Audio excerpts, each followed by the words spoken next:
መኪና የምታስገቡ ሰዎች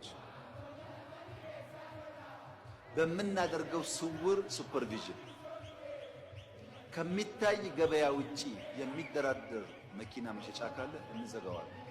ሰሞኑን እንግዲህ በተሽከርካሪ መሸጫ ቤቶች ላይ የተወሰደው እርምጃ በጣም ብዙዎችን እያስገረመ ይገኛል። እኔ በራሴ መገመት በማልችለው ደረጃ አብዛኛዎቹ ሊባሉ የሚችሉ የተሽከርካሪ መሸጫ ድርጅቶች በኮሚሽን ፍቃድ የወጡና የኮሚሽን ሰራተኛ ሻጭና ገዢን አገናኛቸው እንጂ ተሽከርካሪዎችን ከውጭ ሀገር እያስመጡ ቢሸጡ አለመሆኑን ማሳያ ሆኗል ማለት ነው። እኔ ውድድሩ የቀረው 4 ቀን ነው፣ ግን እኔ አልወዳደርም። አዶናይን ሪቾት ማድረግ የምትችሉ ሰዎች ካላችሁ አዶናይን ልታወሩልኝ። ለዓላማህ መቆም ሩቲን ይመስላል። ጀግና የኔ እናት ታሪክሽን ሰምቼዋለሁ። በጣም ነው የምታበረችው። መላምባን በዘዴ አማሃኝተሽ እናንተ ትግራዋይ አረ በስመ አብ ወወልድ ወመንፈስ ቅዱስ አሐዱ አምላክ አሜን። ጋይስ እግዚአብሔርን ነው የምላችሁ። ለመጀመሪያ ጊዜ ነው እኔ አሸንዳን ያከበርኩት ዘንድሮ ማለት ነው። አክብሬ አላውቅምና እመቤቴን ጋይስ፣ ወይኔ ትግራዋይ ውበታቸው ጋይስ።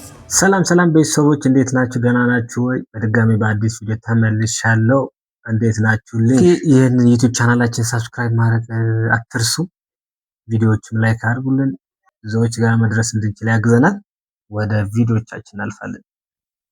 ጤና ይስጥልኝ፣ እንዴት ናችሁ? ሰሞኑን እንግዲህ በተሽከርካሪ መሸጫ ቤቶች ላይ የተወሰደው እርምጃ በጣም ብዙዎችን እያስገረመ ይገኛል።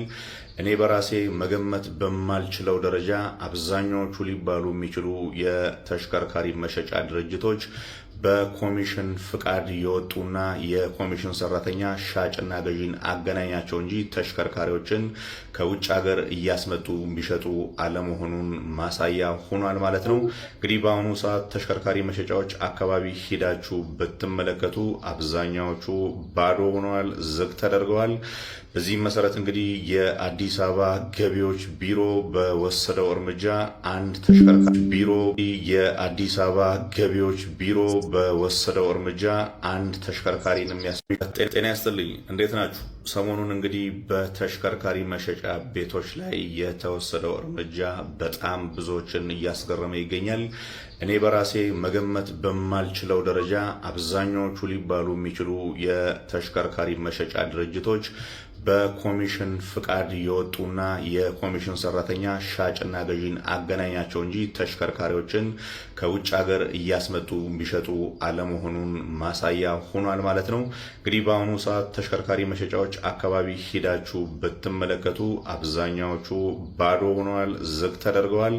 በዚህም መሰረት እንግዲህ የአዲስ አበባ ገቢዎች ቢሮ በወሰደው እርምጃ አንድ ተሽከርካሪን የሚያስመጣ ድርጅት ለራሱ በተፈቀደለት ሾሩም ወይም ደግሞ መሸጫ ቦታ ላይ ብቻ መሸጥ የሚችል መሆኑንና የኮሚሽን ስራ ላይ የተሰማሩ ድርጅቶች ደግሞ ሻጭና ገዢን ከማገናኘት ውጪ ሌላን ተሽከርካሪ ወይም ደግሞ የሌላ ሰውን ተሽከርካሪ ግቢያቸው አቁሞ መሸጥ እንደማይችሉ በሕግ እንደሚደነገግ አሳውቀው በዚህም መሰረት በ3 ቀናት ውስጥ አንሱ ተብሏል።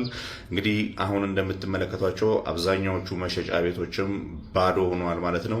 በዚህ ምክንያት እንግዲህ ሰሞኑን የተሽከርካሪዎች ዋጋ ላይ የተወሰነ ለውጥ ሊደረግ እንደሚችል ይገመታል። ከዛም በላይ ግን ተሽከርካሪን የሚገዙ ግለሰቦች በጣም ሴፍቲያቸው ሊጠበቅ እንደሚችልና በተለይ ካሳለፍነው ዓመት ጀምሮ ማንኛውም ተሽከርካሪን የሚያስመጣ ድርጅት ለሚያስመጣቸው ተሽከርካሪዎች የመለዋወጫ ዕቃ ማቅረብና ዋስትና የመስጠት ግዴታን ስላስቀመጠ የመለዋወጫ ዕቃ ቢያስፈልጋችሁ እንዲሁም ተሽከርካሪዎቻችሁ ላይ ምንም አይነት እንከን ቢያጋጥማችሁ የዋስትና ሽፋን ለማግኘት ከሚያስመጣው አካል ብቻ ስለምትገዙ የዚህ ተጠቃሚ ትሆናላችሁ ተብሎ ይታሰባል ማለት ነው። እንግዲህ ተሽከርካሪው ገበያ ላይ ለውጥ ሊመጣ እንደሚችል በግልጽ የሚያሳይ ተግባር እየተከናወነ ይገኛል። በዚህ ላይ እስቲ ሀሳብ አስተያየታችሁን ኮመንት ስራ አስቀምጡልኝ። መልካም ጊዜ። እንግዲህ እንደምታውቁት በተለይ መስቀል ፍሎር አካባቢ ያለው መኪና መሸጫ ቤቶች በዋናነት መኪና የሚሸጡት ኦልሬዲ ካስመጪዎች እየተረከቡ ምናልባት ኖት ኦንሊ ካስመጪ ማንም ሰው የሚሸጥ መኪና ካለው የሚነዳው መኪና ማለት ነው በግሉ ኦኬ ልክ ከገዢ ጋር የመገናኘት እድሉ ጠባብ ስለሆነ ብዙ ጊዜ ምንድነው የሚያደርጉት መሸጫ ቤት ነው የሚያስገቡት። እና ግቢ ነው የሚከራዩት። ብዙ ደላላዎች አሉ። መኪናን እያደኑ የማቅረብ ስራ የሚሰሩ ብዙ ደላላዎች አሉ፣ ጎረምሶች ማለት ነው። ሶ ኤኒባዲ መኪናውን መሸጥ የፈለገ ወደ መሸጫ ቤቱ ነው የሚወስደው። ሶ እዛ ጋር ይቆማል። ሶ የሆነ 1.1% የሆነ ፐርሰንት አለ ሼር የሚያደርጓቸው ማለት ነው። አሁን እዚህ ጋር በጣም ትልቁ ችግር በእጅ ያልተጨበጠ ነገር ያወራሉ። የሚገዛ ሰው ደግሞ ኦልሬዲ መኪና ስለሚያይ የእውነት መኪና የሚሸጥ ሰው መኪና ያለው ኢንሃንድ የሆነ መኪና ያለ ነው የሚመስለው። አክት የሚያደርጉም እንደዛ ነው። አዚፍ የመኪና ኦውነር እንደሆነ ነው አክት የሚያደርጉት ማለት ነው። ሶ እዚህ ጋር በጣም እየተቸገረ የነበረው ገዢ ነውና ይሄ በጣም አሪፍ ነው። በጣም አሪፍ እርምጃ ይመስለኛል ማለት ነው። ኦፍ ኮርስ ይሄ ነገር ከዚህ ቀደም የጠቅላይ ሚኒስትሩም ስለዚህ ጉዳይ የተወሰነ ሀሳብ ሰጥተው ነበር በፓርላማ ላይ እና እሱን ቪዲዮ እስኪ ላስታውሳችሁ። መኪና የምታስገቡ ሰዎች ኢቪ ካር ማስገባታችሁን የምንመርጠው ቢሆን በምናደርገው ስውር ሱፐርቪዥን ከሚታይ ገበያ ውጪ የሚደራደር መኪና መሸጫ ካለ እንዘጋዋለን። ወደዛ ከምንሄድ ማትረፍ አለባችሁ፣ መጠቀም አለባችሁ። ትክክል ነው። ፕሮፊት ማርጂናችሁ ግን ትክክለኛ አይሆን። በአንድ ጊዜ ብቻችሁን ለማደግ የሚደረግ ጥረት በጥቅል ጎጂ እንጂ ጠቃሚ አይደለም።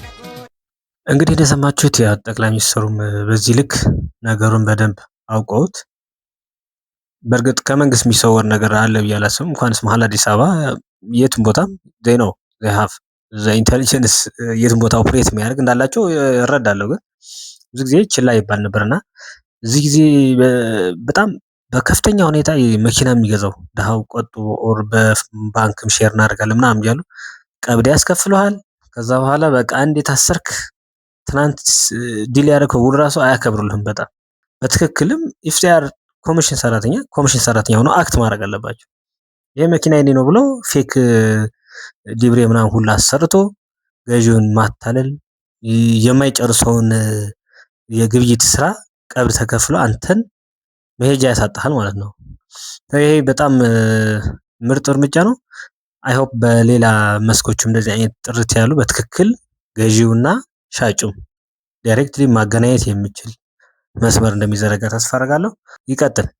እንግዲህ ቤተሰቦች ያው ሜቢ ሁላችሁም በጉጉት የምትጠብቁት ነገር ቢኖር ምንድነው ቢባል የኤምኤምኤ ፋይት በአድዋ ሚዝ የሚደረገው አድዋ ፋይት ናይት ነው።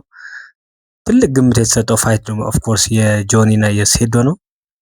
በጣም የሚገርም ሁኔታ መግቢያ ትኬት ራሱ እስከ 100 ሺህ ብር 150 ሺህ ብር ምናምን ድረስ የገባ ነውና ፋይናሊ ግን 3 ቀን 4 ቀን ሲቀረው ሴዶ በጣም ሰበር የሆነ ከባድ ያልተጠበቀ መረጃ አስተላልፏል። ቪዲዮ ለቀዋል። የሚለው ጀስት እኔ ውድድር ላይ አልሳተፍም ነው። ለምን ሲባል እስኪ ከአንደበቱ እንስማ። ይሄ መልእክት ለኢትዮጵያ ሕዝብ ነው። እኔ ውድድሩ የቀረው 4 ቀን ነው፣ ግን እኔ አልወዳደርም። በቃ መወዳደር አልችልም። እኔ ለምን እንቁላሉን እኔ አስጠይቄያለሁ፣ በሃይማኖት ማስጠይቄያለሁ። ሲህር ነው፣ ድግም ተሰርቶበታል፣ መተት ተሰርቶበታል ተብያለሁ። በእንደዚህ አይነት ነገር ደግሞ እኔ አልጫወትም። ስለዚህ ኢትዮጵያ ትኬት የገዛችሁ ለውድድሩን ስፖንሰር ያደረጋችሁ ምናምን እኔ አልጫወትም ማለት ነው። ድግም ሰርቶ ነው። ከዚህ በፊትም ንቃተ ህሊናን በእንቁላሉ ከመታው በኋላ ነው በቃ ልጁ ከዛ በኋላ የጀዘበው ማለት ነው። ስለዚህ እኔ ውድድር አልወዳደርም። ትኬት የገዛችሁም ሰዎች በቃ ወይም ሌላ ተደባዳቢ ከውጭ አምጡልኝ። ሐሙስ ሌላ ከመጣችሁልኝ እገባለሁ። ግን ከዚህ ሰውዬ ከመተታም ሰውዬ ጋር አልገባም። በቃ ከዚህ ከበቀሉ ጋር አልገባም። ይኸው ቲሸርታችሁን ውሰዱ። አልፈልግም። ያዝ ውሰድ። ኦፍ ኮርስ የቪዲዮ ብዙዎችን አስደንግጠዋልም አስገርመዋልም። እስካሁን ድረስ በተደጋጋሚ ጊዜ የተለያዩ ምክንያቶች እያቀረበ ዜዶ እዚህ ደርሰዋል። አሁን በ11ኛው ሰዓት ደግሞ እንደዚህ አይነት ነገር እንግዲህ አቅርቧል። አይ ዶንት ቲንክ ሶ ጀስት ዝም ብሎ ለጨዋታ ይሆናል ብዬ ነው የማስበው። ነገር ግን እሱ እንደሚያወራው ከሆነ ያው እንቁላል ላይ ድግምት አለው። በእርግጥ እሱ በእንቁላልም አልተመታም። ብዙ ሰዎች ብራቸው ከፍለው 150 ሺህ ብር አንተን ብለን ኦኬ ያንተን ጆኒ ግጥሚያ ነው በሚል በጣም ትልቅ ግምት የሚሰጠው ስለሆነ ግጥሚያው 50 ሺህ ብር 100 ሺህ ብር 150 ሺህ ብርም የከፈለ ሰው አለ። ሶ እናንተን ብለን ነው እኛ ይሄን ብር የከፈልነውና እንደዚህ አይነት ነገር አይሰራም በፍጹም። ተጎትተህ በፖሊስ ቢሆን ትገባታለህ እየተባለ ነው። የእናንተ ሀሳብስ ምንድነው? እስኪ በዚህ ጉዳይ ላይ ምን አስተያየት አላችሁ? ኮሜንት ላይ እስኪጻፉልን። አዶናይን ሪቾት ማድረግ የምትችሉ ሰዎች ካላችሁ አዶናይን ብታወሩልኝ።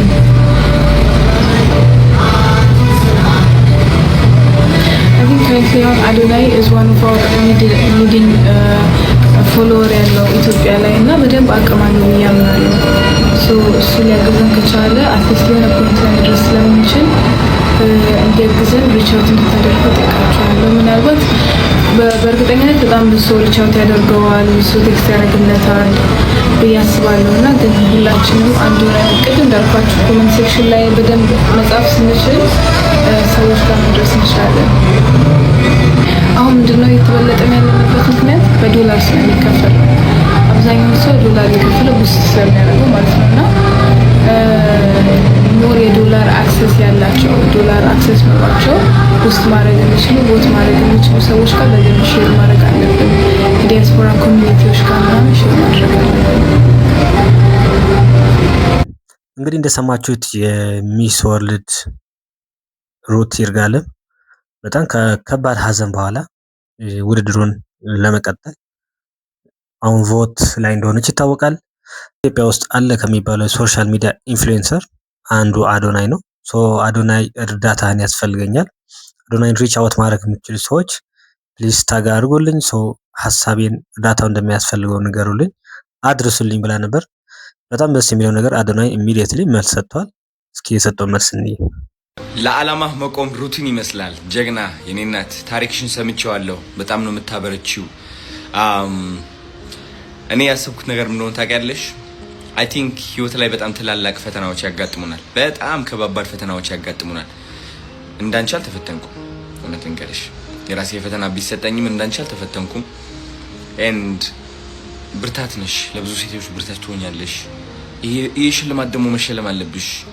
መነሳትሽ ብቻ ለመነሳትሽ ብቻ አይምሮሽን አሳምነሽ ላይክ what let me go ahead and try ልሞክር። ምርጫ ነበረሽ፣ ምርጫውን አሸንፈሻል። ምርጫው ስታሸንፊ ነው አሸናፊ መሆንሽን ያወቅኩት። ለመነሳት መምረጥሽ ትልቅነትሽን አሳየኝ። ብርቱ ሴት ነሽ። እንዳንቺ አይነት ሴቶች በጣም ያኮሩኛል። በጣም ልጆቼ እንዳንቺ እንዲሆን ፈልጋለሁ። እህቴ እንዳንቺ እንድትሆን ፈልጋለሁ። እግዚአብሔርን እና ጉድ ላክ ሩት ጋይስ። እሷን መምረጥ እንዳትረሱ በምንም ተአምር ወደኋላ ማለት የለብንም። ኤቭሪዋን ከዚህ በታች ቪዲዮዋን ታግ አድርጊያታለሁ። እሷን ክሊክ አድርጓትና እንዴት እንደምትመርጧት በደንብ ኤክስፕሌን እያደረገችላችሁ ቪዲዮ ለቃለች። ሂዱና ቀውጥ ያድርጉት፣ አንደኛ እናርጋት። ዋው በጣም ደስ ይላል በእውነት። በኢትዮጵያውያን መካከል በሁለት ወንድማማቾች አይዘር በወንድምና በእህት መካከል እንደዚህ አይነት ዳር ሁሉም ጥሩ ወጣቶች ናቸው፣ ጎበዝ ወጣቶች ናቸው። ሩት የምትወዳደሩት ትልቅ መድረክ ነው። አዶናይ ደግሞ እስካሁን ድረስ ቢልድ ያደረገው ትልቅ ማንነት አለ፣ የሶሻል ኢንፍሉዌንሰር። ስለዚህ በዚህ ልክ ኢሚዲየት የሆነና ፈጣን የሆነ ሪስፖንድ ማድረጉ፣ ፈጣን ምላሽ መስጠቱ በጣም ያኮራል። ሩት ማሸነፍ አለባት። የምታስጠራው ኢትዮጵያን ነው፣ እኛን ነው። እኛም የምንችለውን ሁሉ እናደርግና ሌትስ ቮት ሄር። መላምባን ተበብ በዘዲያ አማሃኝተሽ በመላምባ ተበብ በዘዲያ አማሃኝተሽ ካላጣሽው ስፍራ ወዴ ትቀሪያለሽ ትመሪያልን ይመርብሽ በጣም አትመሪያል ይመርብሽ በጣም እንዳንቺ ያለ ወዴትም አላጣም።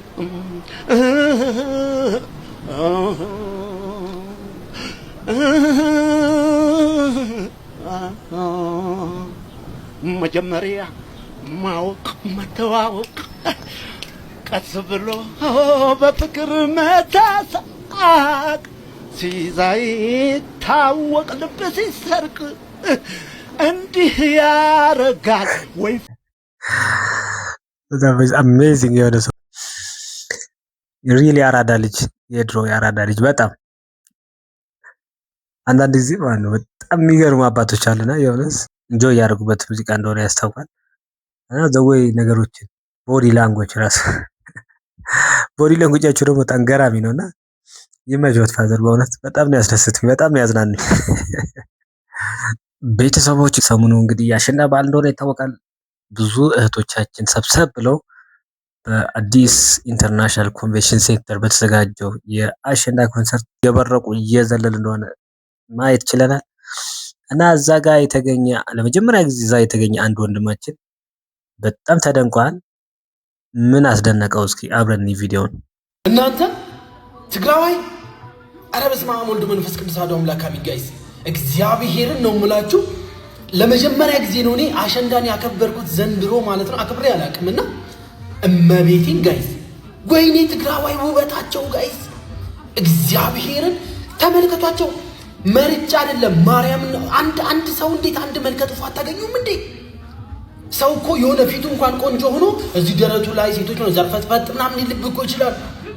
እንዳለ ሞዴሊስት ከአዋቂ እስከ ህፃናት። ኧረ እመቤቴን ነው ሙላት ጋይስ፣ እግዚአብሔርን ለቪዲዮ ምናምን ብዬ አይደለም። ወይኔ ውበት! ኧረ ጀባ በሉ አንድ። ኧረ በስመ አብ ወልድ መንፈስ ቅዱስ ወይ ስታምሩ እግዚአብሔርን መልክ ትግራይ ግባ በቃ እመቤቴ።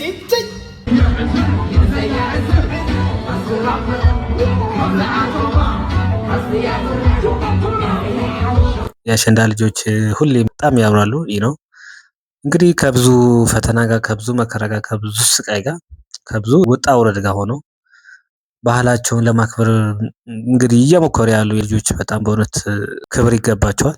እንግዲህ ምን ያህል ከባድ ጊዜ እንዳሳለፉላችንም እናውቃለን።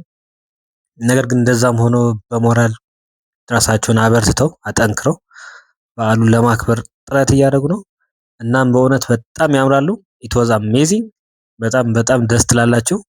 ሰላማችሁ ይብዛ። በእውነት ከዚህ በላይ በድምቀት እና በጋራ እንድናከብረው ሁሉም ቦታ ላይ ማክበር እንድንችል ለሀገራችን ለሕዝባችን ሰላም ይስጥልን። እንግዲህ ቤተሰቦች ለዛሬ ያስኳቸው ቪዲዮዎች እነኚህ ነበሩ። በቀጣይ በአዳዲስ እና አስተማሪ በሆኑ ቪዲዮዎች ተመልሼ እመጣለሁ። እስከዚያው እናንተ ሰብስክራይብ ማድረጋችሁ አትርሱ። እንወዳችኋለን። ባይ ባይ።